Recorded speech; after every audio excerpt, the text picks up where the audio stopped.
Küsime siis mõned väikselt lapselt ka, mida nemad kooli sünnipäevast arvavad. Mida te arvate kooli sünnipäevast? No ma ei oska öelda, aga ma arvan, et see tuleb väga lahe ja huvitav. Ja mida sina arvad? Ma ka ei tea. Ma arvan ka, et see on lahe. Kas kuidagi on nagu tunnid lühemad ka ja lihtsamad sellepärast, et koolil on sünnipäev? Ei tea. Minu arust on küll. Ja mis see kuidas see väljendub? Kas sul on kontrolltöid vähem ja? On küll, sel veerandil on ikka päris vähe neid kontrolltöösid ja. Väga lahe, suur aitäh teile! Tšau! Kas on kuidagi lihtsam õppida ka või? Jaa.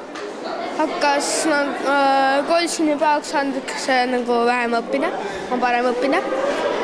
Kas sulle endale meeldib see, et kool saab 25-aastaseks ja sellega seonduvad üritused, mis on ka teile ühendatud? Jaa, väga. See on väga hästi, aga suur aitäh sulle! Aga davai, tere! Mida arvad sina kooli sünnipäevast? Ma arvan, et see on päris lahe. Kas on vähem õppida ka?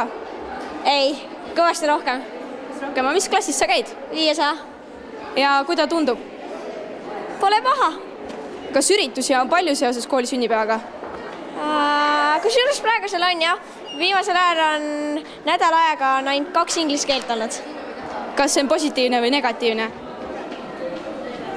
Kas see meeldib sulle või see ei meeldi? Väga. Väga meeldib. Kas sulle ei meeldi inglise keel? Ei. Okei, kas sa oled rohkem reaalaine poiss? Kas sulle meeldib rohkem matemaatika ja loodusõpetus? Pigem jah. Selge. Suur aitäh sulle.